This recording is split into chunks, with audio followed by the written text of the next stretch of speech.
brothers, wives, mothers. I was asking the general if the officer, the female officer who had her leg amputated, was actually married. And he said, yes, she's married with children. So you can imagine what the children of that woman will be feeling. But what is instructive is the hope, the enthusiasm, and the show of commitment that we are seeing from these officers who have been injured. Not one of them has given us any reason to despair, to think that the fight against insurgency is not worthwhile for our dear country. I really wish to, on behalf of all Nigerians, really thank our men and women, or gallant men and women in uniform and other security agencies for the work that they do. And this leads me to the point that I always make, that for my colleagues in the media, it is very important that you note what these people are doing.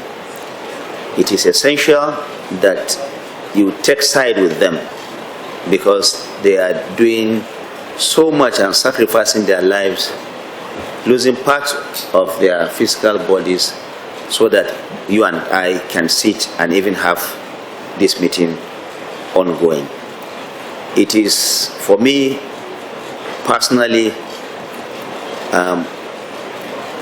not encouraging when I see, and I always say it, when I see the Nigerian media prioritizing the news of these terrorists and criminal elements over and above what our men and women in uniform are doing. They are working for Nigeria. They are fighting for you. You cannot side with the enemy. It is important that all of us recognize that they are working, sacrificing their lives, so that all of us can have a peaceful, united and prosperous Nigeria. It is not useful when our front pages, we are ceding our front pages to these criminal elements. Let's take them off our screens. Let's take them off our front pages. Let's remove them from the headlines of our radio stations. They don't deserve it. They should be treated. They should be treated for what they are. They are the enemies of this country, and we must treat them as such. It is an honor and a duty for me to be here today at this official engagement between the military high command and the leadership of the Nigerian media and other stakeholders. This event marks not only 2 years of service by the current service chiefs, but also 2 years of strategic recalibration in the security architecture of our great nation. I've said it over and over that we have seen a renewed vigor. Yes, we are not there yet. Yes, it is still work in progress, but we have seen a renewed vigor. We have seen a renewed commitment. We have also seen a new cohesion and unity within all the parts of our armed forces to ensure that we win this war. We want to especially commend the CDS and other service chiefs for making sure that all of them come together so that they can win this war. Let me also convey the commendation of President Bola Ahmed Tinubu to our service chiefs for their unshakable commitment, discipline, and patriotism in the discharge of their duties. The nation remains deeply grateful for your sacrifices, which frequently go above and beyond the call of duty. The present renewed hope agenda is anchored on 8 strategic pillars, with strengthening national security for peace and prosperity occupying a central position. This emphasis is deliberate, as peace and security form the cornerstone of national development and economic stability. 2 years ago, when these officers were appointed, Nigeria faced a complex matrix of security challenges: insecurity in the northeast, banditry in the northwest, farmer-herder conflicts in the north-central, secessionist agitations in the southeast, oil theft and piracy in the south-south, and other forms of criminality in parts of the southwest. Indeed, the armed forces were stretched on all fronts at that time. Yet, under the strategic leadership of the Chief of Defense Staff and the service chiefs, we have witnessed not just a containment of these threats, but a visible reclaiming of our national space physically, psychologically, and operationally. Nigerians can now attest with confidence that our highways are significantly more secure than they were a few years ago. Today, we gather to highlight the milestones from the successful degradation of the Boko Haram and ISWAP cells, in the northeast especially, to the decisive operations against bandit enclaves in the northwest and north-central. From improved naval patrols that have drastically cut down crude oil theft and the destruction of illegal refineries, to the relentless air interdictions that have disrupted the logistics and mobility of criminal elements. The scorecard is not only impressive, it is reassuring. That is why this engagement is very crucial.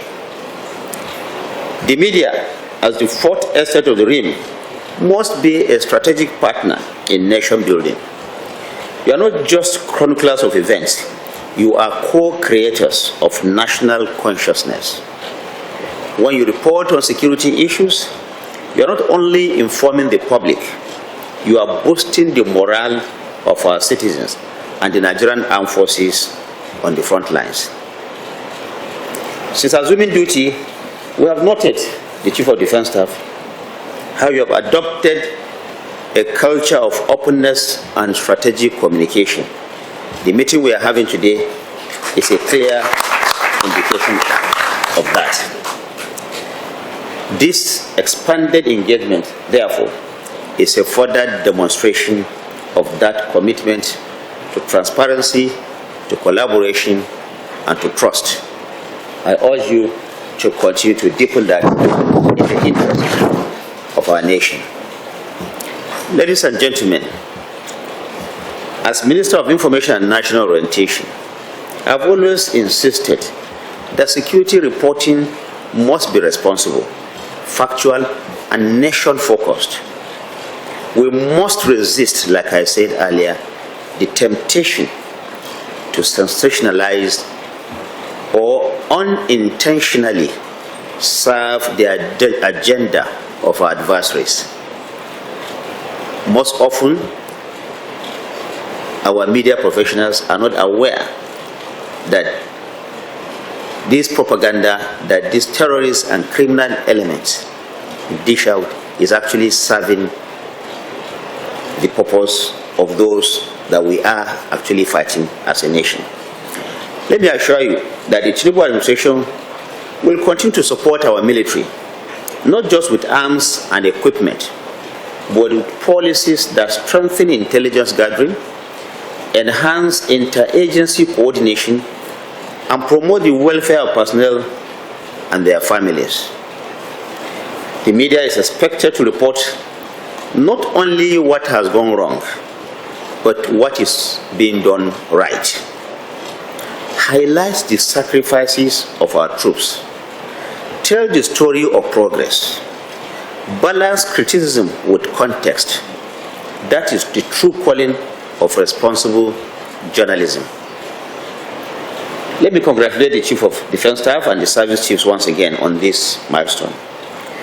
You have restored hope, saved lives, defended our sovereignty, and above all, reminded all of us what it means to serve our dear country. As we present your scorecard today, I urge all stakeholders, particularly my friends in the media, to take note of the progress made and amplify it. It's not always a bad story. Let's amplify the progress that we have made. Doing so will serve as a vital moral booster for our gallant officers and men in uniform, who work tirelessly day and night to secure our nation and to create an environment where all Nigerians can live, work, and thrive. Thank you for your kind attention, and God bless our armed forces, and God bless the Federal Republic of Nigeria. Thank you for the opportunity to address you this morning. Situations like this, that you will have from the communities from everywhere, people tend to want to, for their own selfish reasons, want to benefit from the funds they can get from the terrorists. They want to support them by giving them information and all this. Now, the example I gave with Benue, I told you I was there. The places they burnt were targeted. There were specific areas, and those areas were where the IDPs were staying. Now, the question is, those guys that did it, how did they know that this is where those IDPs were staying? So I'm talking about the communities. Even within the communities, they have people giving information as to what's happening within communities. And those are the things we're saying. And it is because when something lasts for a very long time, you get to have these things. It happens everywhere. It's a human nature. So what we do is, what do we do to mitigate such things? And that is forums like this, awareness to people, training. And training not only for the military. The media, you do a lot of training on how to get information across. The communities too have to be trained. And that's one thing we're lacking in Nigeria that is important. Security lessons must be taught right from primary school. We've grown up over time because there is the peace while growing up. So we don't take these things very seriously. The Israel you are talking about, I hope you know that there is a kind of military system they have that every Israeli must go for training. You must serve for 2 years before you leave. So as you speak, everybody above 18 is a military man. So he automatically knows what it is. And then the ones that are not 18 yet, they have these lectures, these programs. They teach them what to do, what to see, what to look out for. We don't have those things. And that's why it's important now that we have challenges like this, we must be able to develop that aspect of security training for our children from the beginning until they grow up, and it brings out the awareness. So you mentioned the issue of the rehabilitation. I always tell people that in war, it is natural that once your enemy surrenders, you can't kill him. And people have held us accountable on such issues. So we too, because Nigeria is a signatory to human rights, we are duty bound to obey it. So once there is that, anybody who surrenders, we are bound to receive him and take him and prepare him for prosecution. That's how it has been done. And we make sure that those ones that have gone also go through the safe corridor. And safe corridor is where they are de-radicalized until we're sure who they are and they stand back. And I can tell you, those of them that went there have not gone back to anywhere. You'll be hearing reports they've gone, no. They are not the ones doing those selling of those arms. Most of the people selling those arms are people that are just doing business on their own. In Maiduguri, you find commercial vehicles, commercial drivers will drive into filling station, buy full tank. When they go across, they have some arrangement, they can remove some quantity. If he buys 50 liters, he can remove 35 liters or 30, drop it somewhere and drive off. He just has enough to take him and bring him back. And he's making a kill, he's making money. I gave you an example in the Northeast. Some NGOs, government officials came in and took hotels and paid for 10 years. Now, if somebody is paying for 10 years, what does that mean? Is he ready to move? He's not ready to go anywhere, and he doesn't want it to end. Landlords in Maiduguri then, how much were they getting for rent? And then somebody is coming to pay you 10 times that amount at once. Do you think he wants it to end? Naturally. So you see, the war economy comes in, and once the war economy comes in, saboteurs will increase to make sure it's prolonged. There are people that are benefiting from it, and I keep on hearing most of the people saying the military doesn't want it to end. I say, who is that? Who is that foolish person that is dying and wants it to continue? I mean, the video, the clip we showed you, These are parents of people. These are fathers, mothers. Just the way we're here, our children are going to school, coming back, we can take them for movies, we can take them. You don't have that liberty to do that. The children are not seeing their parents. Okay, look at that one, that double amputee. Tell me, what can he do again for his family? So these are the things that we need people, Nigerians, to understand, that people are sacrificing so much for this country. And then we need to encourage them. Like you had, the few of them that have gone for Invictus Games felt a sense of belonging, and it gives them new awareness. So those are the things we appeal to Nigerians to always want to support these people. And for all those ones committing crime, whether civilian or not, most times when you hear when the Air Force strikes an area, the next thing you hear is that civilian casualties. I can tell you, most of those times there are people that are trading with the terrorists. Most times before any strike is done, deliberate efforts have been taken. Yes, there could be mistakes, but on most occasions, they are the ones trading with it. So when it hits, they'll come and say, no, they are just civilians. You cannot be a friend of a thief is a thief. So that is the procedure, and that's how it is. So we tell you that we are working inwardly, checking also our own men. In case we have people like that, we always want to check them, and then those ones from outside. So those are the things we're doing. You mentioned that we're losing to, it's war we're fighting. I think sometimes people don't really, maybe people think we're still doing Nollywood or Kannywood. No, this is real life situation. People are being killed. We're fighting enemies that don't mean this country well. And the most unfortunate thing on their own part is that they have nothing to lose. They are working on drugs. They are all drugged up most times. So even when you are shooting them and killing them, they are coming. And so most people feel that they are not scared. No, a lot of them are on drugs. When we arrest them, keep them 3 days. When the drug wears out, the man will tell you, what is he doing here? Most of them. And then some of them have been brainwashed. So it is by this disarmament program that some of them came to realize that they were being lied to. Their commanders are busy living larger than life, and yet they are the ones suffering. And so those are the issues, and that's why it's unfortunate. Like I've always advised, no country should allow asymmetric warfare or terrorism to start. It is a very, very difficult operation. Americans did 20 years in Afghanistan. How did they end up? With all the technology, with everything they had. So when you are dealing with somebody who believes in what he's doing, it's a very dangerous situation to do. And then so the society must come together with members of the armed forces to defeat that. Otherwise, it will continue to be a problem. So the dying is, and you mentioned that yes, we don't show pictures. I don't know how many of you know how many people died in Afghanistan. They don't tell you. They don't mention it. Because again, it has effect on morale. The idea of running to go and report, also you are affecting the morale of the troops. And once your men are demoralized, how do you want them to work? So we must always understand these concepts. That it's important that we think of the men that are doing the fight. And that is why we took it upon ourselves that those who are injured, we should not just leave them go like that. Because the people fighting will say, oh, if it happens to me, this is what will happen to me. And naturally, he's not ready to sacrifice himself. So those are the issues, and those are the things we want Nigerians to always understand. That we must support our forces. They will make mistakes, but that does not mean we should go out insulting everybody and making it. And the way it looks as if when a soldier dies, we tend to like celebrate it. When a terrorist dies, nothing happens. These are the two things that we need to look at. Are we looking for the money, or we're looking for the continuity of the country and of Nigeria as a nation? Those are the things that I think is very important for us. Modern warfare, yes, we don't produce what we need. Most times when we get those things, we have to take them and use them to our own peculiarities, and we're doing the best we can. It has also enabled us to be able to develop some level of expertise on handling of those things. But because we don't produce them, we rely on buying from nations. You don't get them off the shelf. Even with your money, sometimes it's difficult buying those items. But we are doing the best we can to get it. With what we have now, what we are achieving, I think it's almost a miracle we're doing. That I can guarantee you. But again, the president has approved last year signing the DICON bill. Now what we're doing with DICON is we're inviting original equipment manufacturers to come to Nigeria and let us produce.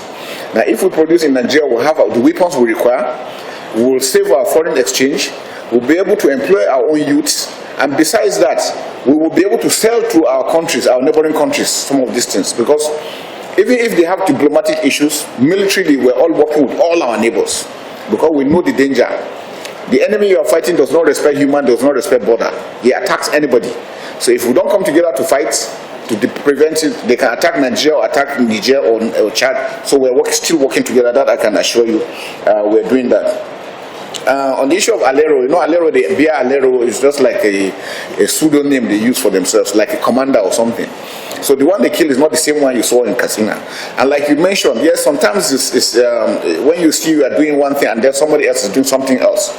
We continue because it's democracy. So we need to continue to dialogue to make the states to also understand that we need to work together. Some of these states have gone to establish vigilante groups and all this thing without adequate training. The model we did in Maiduguri, where the communities were the ones who actually selected the youths. We gave the police and the civil and the DSS, they profiled them to ensure that they are not having any criminal record, they are not criminals. The military trained them, and we attached them to the military. So they were the ones giving information, be able to protect, give us early warning before the enemy comes. So that has saved the situation. But because they are under the control of the military, we have controlled their excesses. Now when you leave them alone, a lot of them have issues in the past. They want to use this opportunity now to settle those scores. So it creates another problem. And the worst one you can do is when you make it one ethnic group. Now you are creating a problem because now he wants to defend his own ethnic group against others. And then it becomes tit for tat. And then you can't stop that. Before you know it again, unintended consequences, you bring another aspect of it. So it is important. But what I can tell you is what challenges we are facing now, most of them did not start now. They have been there since independence. And because concrete steps have not been taken to address them, they've continued to grow and grow till the monster they are. And during military regime, because people were afraid of military, when you do something, something will happen. They waited until democracy came, and then the freedom to exercise. And then these people misinterpret freedom to mean to do whatever you feel like, but forgetting the fact that your freedom stops from when you affect somebody's freedom. And that is the point that people have not been able to bring. And for most of the challenges we're having, if we sit down critically and look at them, we can address them because they are man-made. The problem we have in Nigeria are man-made, and if man is ready to solve them, we'll get them. So that's why I'm happy the president has taken the bull by the horn to ensure that he tackles this issue. It is for Nigerians to come together. And the important thing is we must learn to love ourselves. We're already in this country together. Any aspect of fighting because of tribe, religion, and all this will not take us anywhere. We must understand that other countries have gone, if you read the history of other countries, they've gone worse situations like this. But they came and said, look, we cannot continue like this. We must draw a new page. And that's what I think Nigeria has gotten to. We must learn to move forward. We must learn to love ourselves and love our country. And that's what will make the difference for us.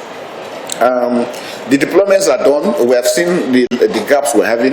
We're talking with the state government because, like I said, a lot of it has to do with politics. Is it boundary demarcation? It's still there. Farmer headers issue is still issues that can be sorted out. If we're able to build ranches, because one thing I realize about what's happening is the perception is there's land grabbing. And again, because things were done before. In the past, most communities stayed with Fulanis and their native locals without any problem. If a cow enters a farm and eats a farm, the cow is arrested, the owner of the cow will come and pay compensation. If any animal is mistakenly dies or whatever, compensations are made. It got to a stage where these compensations were not made. Instead, cows were sent into farms to kill. The farmer gets angry, he attacks the animal. The full animal feels his own investment has been dead through, and then prosecution wasn't there. So impunity set in, and this is where we are today. One, law and order must be there. A criminal is a criminal. You commit a crime, you should suffer for the crime you have committed. Once we start implementing that fully, it will negate these issues and we'll have understanding. But dialogue, we must continue to talk together as brothers and sisters. Or somebody said, or else we'll die as fools. And I think we don't want to die. On the issue of intelligence, yes, intelligence is coming in. Like I told you, because of the insider information, that's actual day that it happened. The troops were there. There was a faint attack in another village. When the troops moved in, that's when they now came in to attack this other one. And that's what happens, because there are people telling them, okay, the troops are here, the troops are there. I can tell you consistently, if troops are moving on operation, there are people that are monitoring them, tell them 3 vehicles, this number of soldiers, this number of this is what they are doing. People are giving them that information. People take food to them.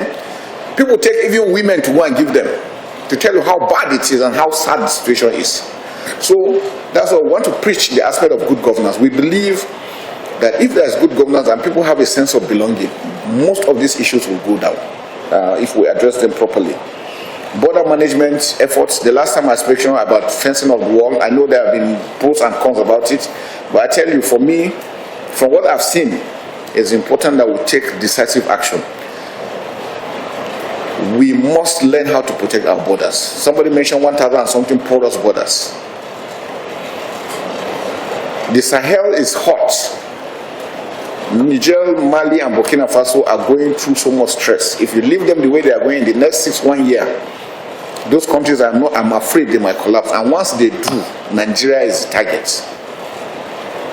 And we must be proactive now. So whatever thing we have to do, it's important that we do that as quickly as possible. I think it's very important. Despite the killing, we still hear about killings. Killings will continue. The number of people who said we have killed, how many are they compared to the whole population of over 200 million? We have porous borders. There are people that are empty, not eating. You know, since Libya has fallen, the whole of that Sahel is open. There's free movement of drugs, illegal immigration, light weapons, small arms, all moving. Once your border is empty, all those things are flowing into your border. And like I told you, the attraction is Nigeria, because people believe Nigeria is rich. So that's why the more you are killing, the more are coming in. And then when you have so much high rate of unemployment, poverty, illiteracy, it's easier for people to be drawn into crime and criminality. And so those are aspects we are putting. So most of these things are not military solution, like I said. It's a holistic thing that has to be done. To address them, local governments must work. Because if you have a state with 20 local governments, 20 local government chairmen, crime is localized. Each local government will be the chairman, will be dealing with the criminals within his own domain. It will not all come together to the states. And so it will mitigate those things. And so those are the things that we try to preach so that we can get those things. Thank you very much. Well, arrest does not mean they are guilty. I hope you understand that. If you arrest somebody, it does not mean he's guilty. So you have to investigate. And so that's what's been done. And you know, investigation also takes time. One of our challenges, again, is the legal system.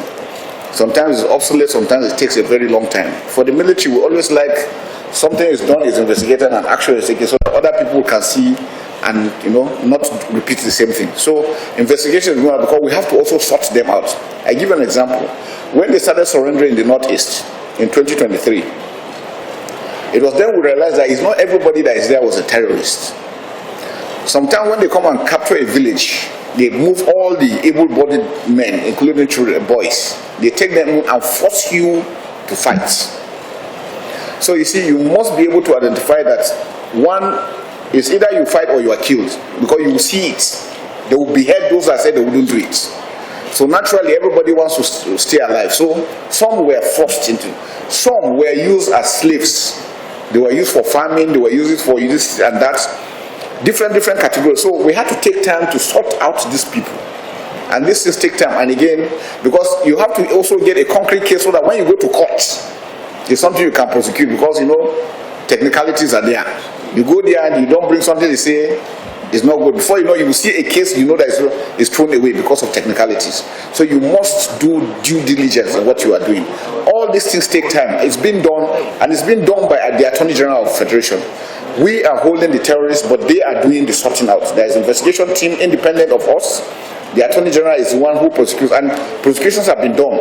And during investigation, those ones that are found not to be part of it are taken to safe corridor. We have been doing that, and that's why sometimes you hear them going under de-radicalization and all that and being released. So it's a work that has been done. It's something that is ongoing. We will not stop. We will continue to do that, and we will continue to arrest and then sort them out. That's how it is for us. Now, how do we address those things? Do we have a national ID card? Do we know how many Nigerians we have? Do you know who is a Nigerian? Your border is open. If any arrest, can you do a thumb print and identify who the person is? But if we go abroad, why do you think it's easier for them to arrest somebody when a crime is committed? Because every individual has a number. Your thumb print, your picture, your address, everything is there. So it's easier for us to trace who you are. But now we have multiplication of I. You have the NIN, you have the BNI, you have the what and what, all not linked together. So my advice, let's do a comprehensive census. With technology, we can do census that can capture every Nigerian in the world that is alive. If you go to outside advanced countries, they can tell you this community X, there are 5,000 people, and that 5,000 is what, because they know. If somebody dies, they know. If somebody is, if there's birth, is known. Everything is captured. It's planning, and it checkmates insecurity. It's just like issue of toll gates. You know, there are some of the things we are looking for comfort. We jettison these things, and these things are all the things coming to play on us. Toll gates are also control measures. If something is stolen, somebody is identified, passing through a toll gate, you will be identified. So you see, those are these are measures that we need to look at as a nation.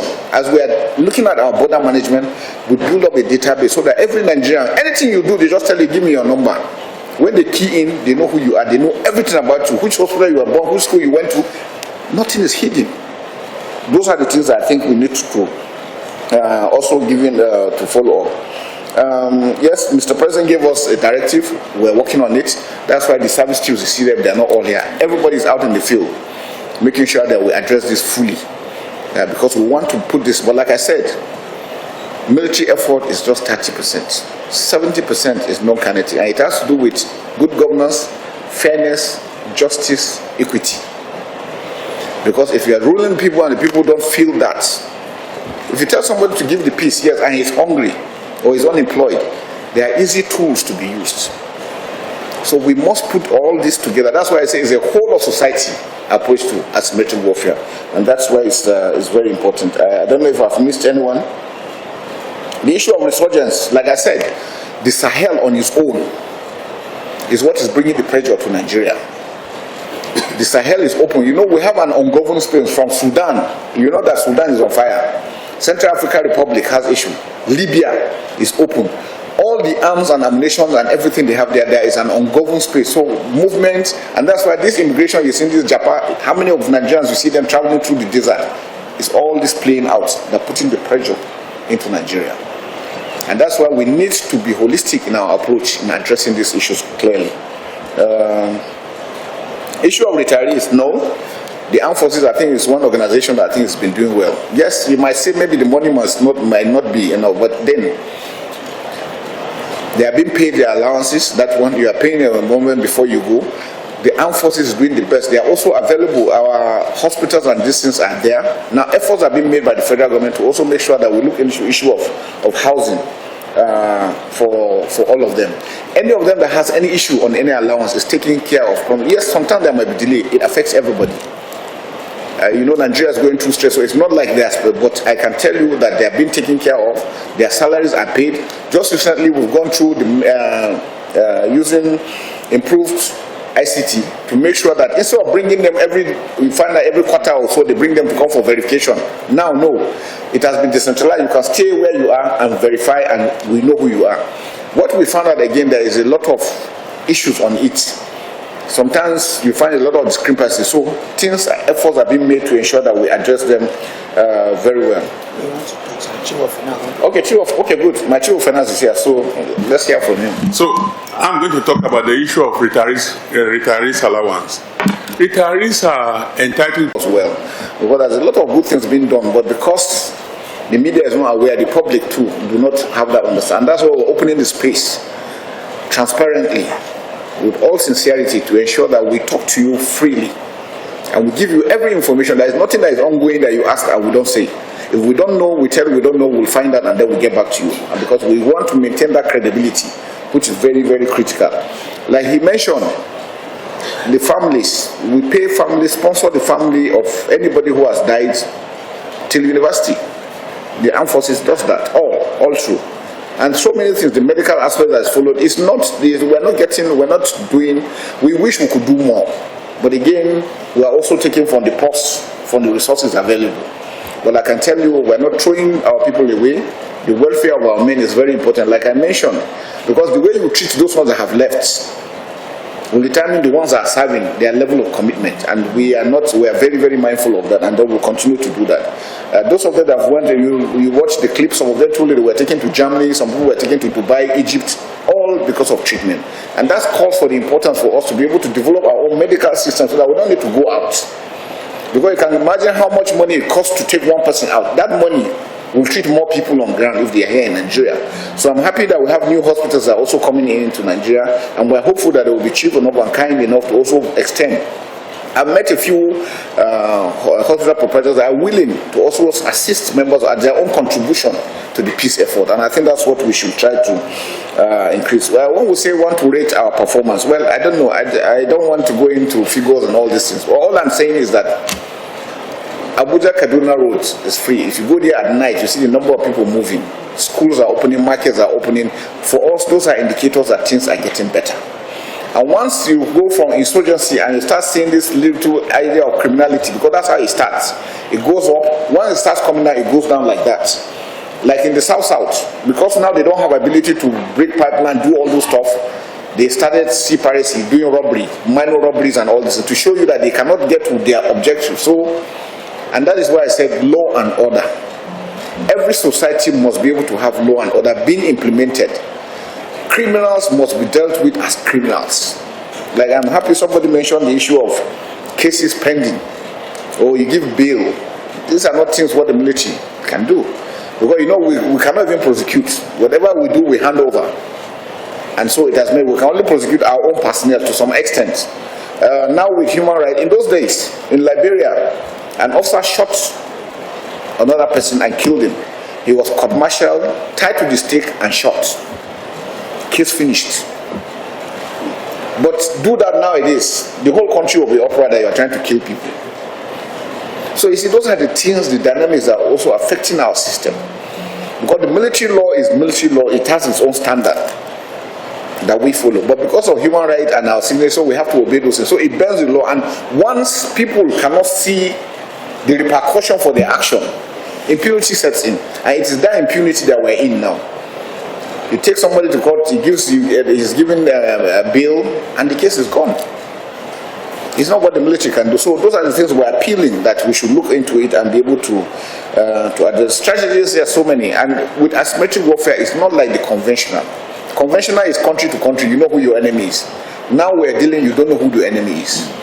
That person that is smiling with you could be the enemy. So you see, it makes it more dangerous and more difficult. There were issues that we had. We do clearance operation, we go into communities, they will just bury their weapons and come out and tell you. And if the man is not carrying arms, to you, you can't determine. You pass and go. Behind you, he digs out those things and attacks you from the rear. This is what we constantly face. So when these things happen and actions are taken, then you hear people coming with human rights. But one question I always ask us as Nigerians, have you ever wondered when we are succeeding so much, that's when this so-called human right or amnesty come after us? How many of them have been talking about the other wars presently ongoing? So why is it only our own that they are interested in? These are questions that we should ask ourselves. And there are some people, remember some people said 2015 Nigeria was going to pack up. This is 2025. 10 years later, we're still strong. So it's not everybody that means us well. And our ability to identify who are our friends and who are our enemies as a nation is critical in what we are doing. So I think these are areas we want to continue to do. From sports magazine, yes, I don't know whether you are covering our sporting events a lot. Yesterday we just finished the CDS Independence Basketball Competition, and with because we see one thing I feel, growing up we had the privilege, like you all know, I was born and raised in Sokoto. Growing up we had primary school sports, secondary school sports, university sports that engaged the youth all through the year. Now do we have that? So we have so many youths not doing anything, they become willing tools. We need to go back to things like sports. Nigeria is a talented country in every sport.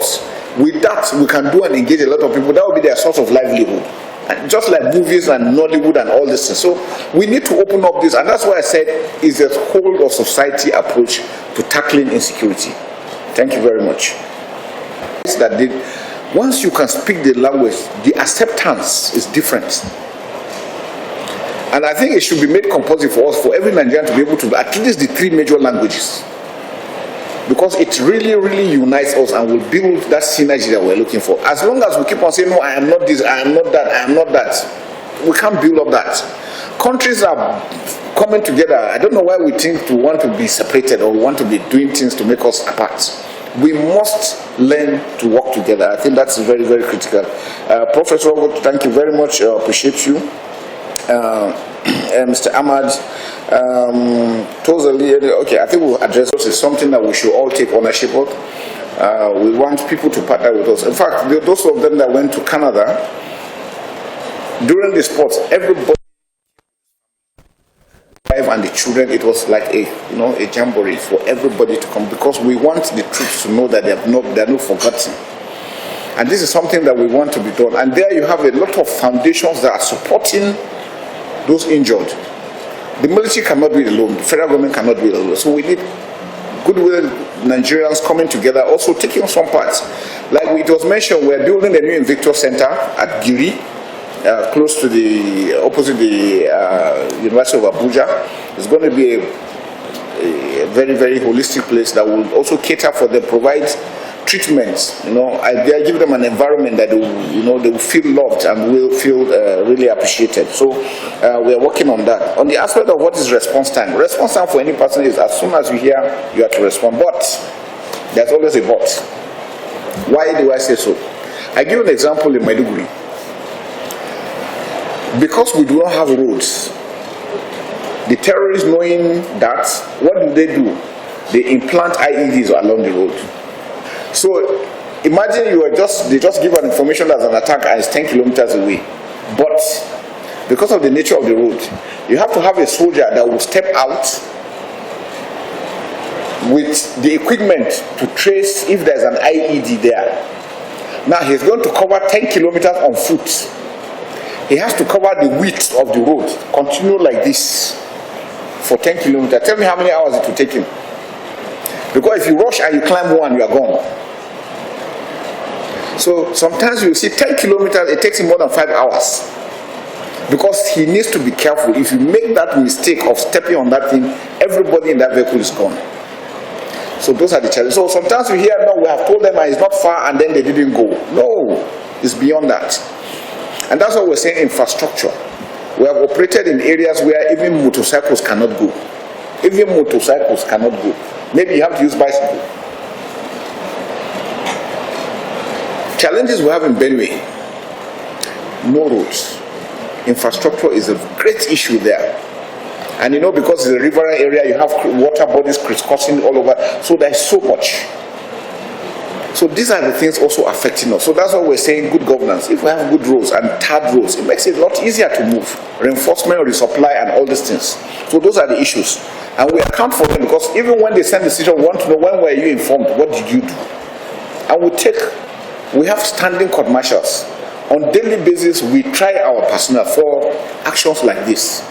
You are getting information, it took you a while, and you don't have, your roads are good, you have all the ability to move, and you didn't. Why didn't you do it? You must answer to it. We just prosecuted a brigadier general in Plateau State. We are doing so much. So those are the things that we tell you that we are doing. Plan B is part of this things, awareness to the people.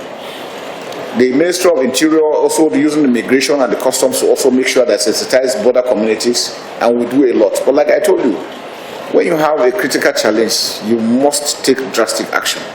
For me, I still stand for the fact that we must find ways of protecting, defending our borders, or else.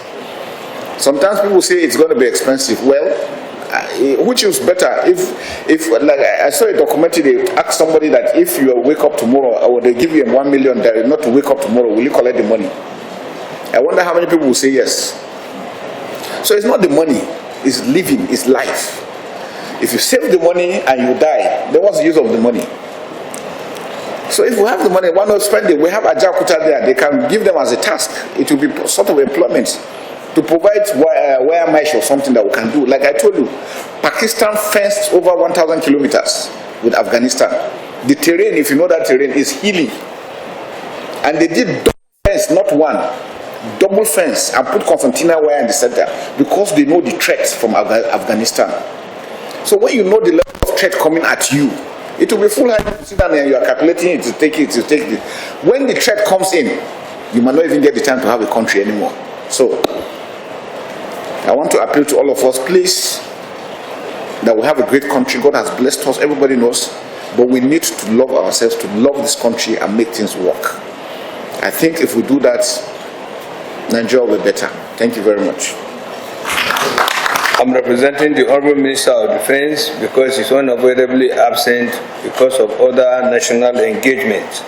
So I'll read his speech. It is with great pleasure that I'm with you today to deliver the keynote address at this significant engagement between the Chief of Defense Staff, the service chiefs, and media executives and other critical stakeholders. Today's gathering is timely and of utmost importance. As we all are aware, our country continues to grapple with the diverse security challenges. Initiatives such as this that aim at bridging the information gap between the armed forces and the public deserve our utmost commendation. Transparency, collaboration, and strategic communication are indispensable tools in our collective effort to secure the nation. Let me begin by affirming that the armed forces of Nigeria belong to all Nigerians. Their successes are our collective successes, just as their challenges are of significant concern to us. It is therefore imperative that every Nigerian understand this important symbiotic relationship. National security is not the burden of the military alone. It is a sacrosanct national duty for all citizens. In this regard, consistent and honest communication between the military and media and the populace is essential. The role of the media in this partnership cannot be overemphasized. As the fourth extent of the realm, the media is a veritable megaphone of the nation and a vital bridge between the government and the public. Your responsibility in ensuring accurate, timely, and constructive reportage is crucial in shaping public perception and maintaining morale between the military and among the citizenry. However, with the responsibility comes the need for balanced reportage and professionalism, as well as commitment to the national interest above all. I also want to underscore the valuable role of stakeholders. Your insights, timely advice, and unwavering support go a long way in strengthening the operational effectiveness of our armed forces. The national security is a multidimensional undertaking that requires the input of all segments of society, especially those with influence and voices. Ladies and gentlemen, permit me to commend the Chief of Defense Staff and the service chiefs for their deliberate, focused, and tireless effort in tackling the multifaceted security threats facing our nation. The leadership of the armed forces has been both strategic and pragmatic, demonstrating clarity of vision and firm resolve. On my part, as the Honorable Minister of Defense, I always strive to ensure that our troops remain inspired, fully equipped, and mission-focused. You will agree with me that we are yet to be where we should be, but with the commitment of the CDS service chiefs and our gallant troops, we will soon be there. We recognize the enormity of the task between us. However, it will be equally unjust to acknowledge the progress that has been, and not to acknowledge the progress that has been made. Despite negative narratives in some quarters, there is tangible evidence that we are turning the tide against the insurgents, the bandits, and other criminal elements. Progress may not be fast, but it is undoubtedly incremental and real, but we must sustain the momentum. Let me at this juncture reflect on strength, weakness, opportunities, and strength short of our engagement. It is evident that our armed forces possess considerable strength. Chief among these is interagency collaboration, especially in the realm of intelligence gathering and sharing. However, we also recognize our limitation, particularly in terms of equipment and logistics support. I must note that addressing these gaps remains a top priority for our Commander-in-Chief, President Bola Ahmed Tinubu, whose unwavering support has been instrumental in the ongoing transformation of the armed forces of Nigeria. In the face of adversity, there are always opportunities.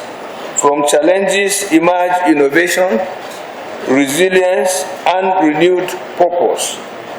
But we must also be mindful of the threats that go beyond physical attacks. It's now time for group photograph. Yes. Okay, thank you very much. Please, now the media executives. Please, the group photograph.